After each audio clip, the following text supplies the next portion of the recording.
Well, hello, friends and neighbors. John, your whiskey neighbor here. Welcome down the Whiskey Nook. It's another Sunday, so I'm going to shoot some samples. And, yesterday I said, I need to move on from rye. Except I was looking at some samples. I got a whole bunch from Ray out of Texas. Gentlemen, thank you, Ray, for sending. And he's got a bunch of rye in here. And I thought, well, okay, maybe I'll take two out of there. And try to clear my mind from the rye that wasn't that great yesterday. So I've got two samples. The hole in the bottles won't mean much to you because they just have numbers on them. But I'll try to put some poorly designed artificial bottles here. But I'm going to look at Pendleton 1910 12-year-old rye. And I'll put it over here as well.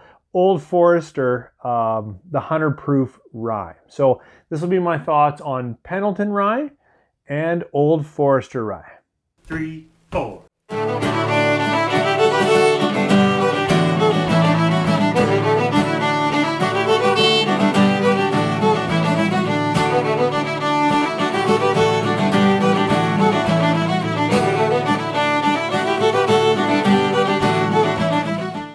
Thanks for staying with me. I should say, Pendleton Rye it's going to be the first one because it's only 40%, although it is 100% rye and carries an age stamp of 12 years. I can get Pendleton Rye up here, 1910, and I have had a sip, but it's been a couple of years, I think, since I've had it. With Pendleton Rye, it's out of Alberta Premium, so it's out of Alberta, 100% rye, sent south, bottled by, I think they're Hood River Distillers in Oregon. And Pendleton 1910, I've read, is named after a roundup or rodeo that started in Pendleton in 1910, so it kind of has a namesake. As I said, 40%, 100% rye, Canadian distilled, bottled in the US. In this case, sold in Texas and shipped all the way up here. So thanks again for the sample, Ray. And if you have any rye, pour it and see if you get any of the same kind of notes. Pendleton Rye. It's quite sweet on the nose. Almost a candied sweetness with some caramel.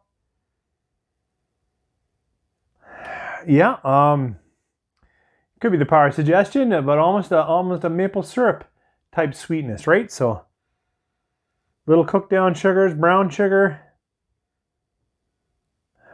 a little bit of ethanol in the nose. Not a lot of spice, not getting a lot of, like perky peppering or cinnamoning. It's more like cooked brown sugar. Maybe a little red candy there. Yeah. All right. Let's see how it is in the palate. Cheers.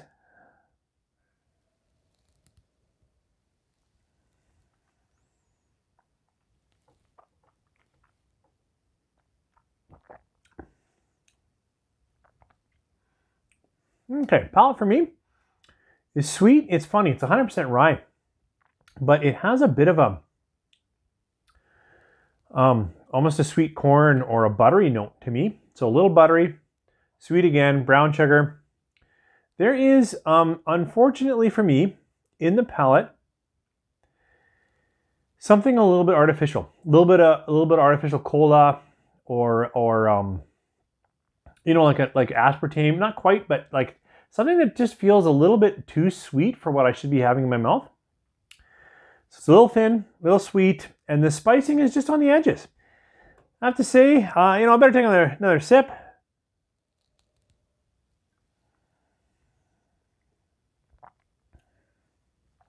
Yeah, I have to say, this 1910 is okay.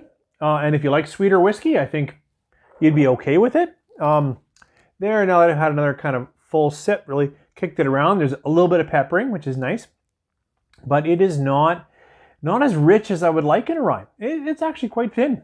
Obviously not going to review it from a sample, but not my favorite. Okay, second rye. We're going to look at Old Forester. This is the 100 proof. I understand that Brown-Forman put out, oh boy, what's my numbers?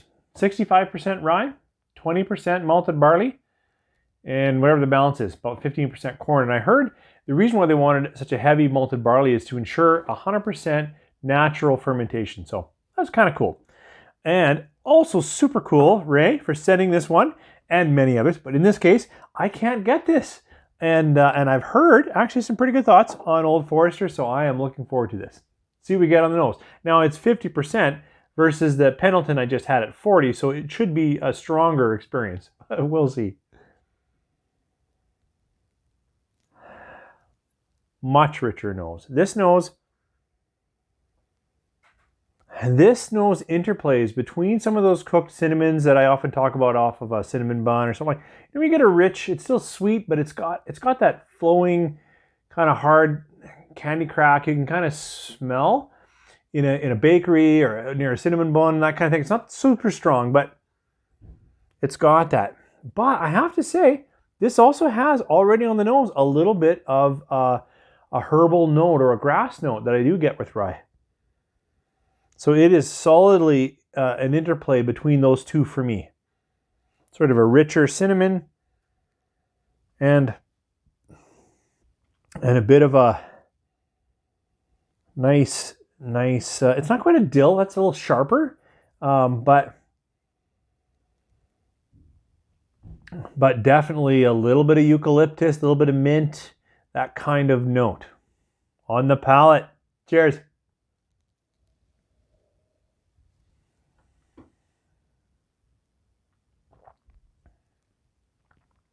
Lots of flavor. Immediately all over the mouth. It is spicy, peppery, rich, almost a light nut.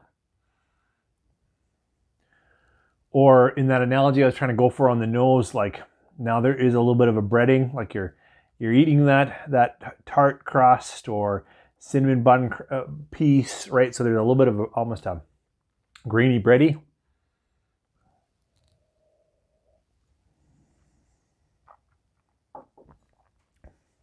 And that second sip in, I actually brought a little more of that little bit of a grassy note. It's definitely there. This is so if you don't like ryes to have that, I think it might perk up for you. It's just what, out of 2 sips, totally first thoughts, always just thoughts, but that's how Sunday rolls. We just try some samples and really get a sense for me of like, do I want to get a bottle of that and go further? That's really what I'm looking for here. So this is good. Actually, I'm surprised at how much it reminds me of the George Dickel rye, which is 95.5 rye, right? But then it's got some sugar maple filtering. Yeah, I will say right now, the longer I talk, the far finish, there's a tiny bit of bitterness.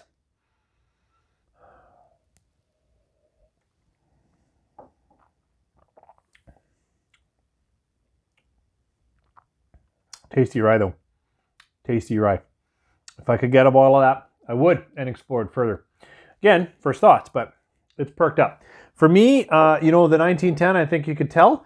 I'm going to pass on getting a bottle on that. But the Old Forester, if I could find it, I think I would want to go further. Just now, the longer I talk, there is currently for me, totally just my thoughts, a little bit of bitterness that I'm curious if that's going to stick around as I probably polish off the sample. I'm on holidays. Hey, thanks again, Ray, for all of the samples and for being able to taste these two head-to-head like that is a real treat for me. Thanks for joining me here today. Hope you guys have a good Sunday. If you catch it on Sunday, if not, just have a great week. Take care.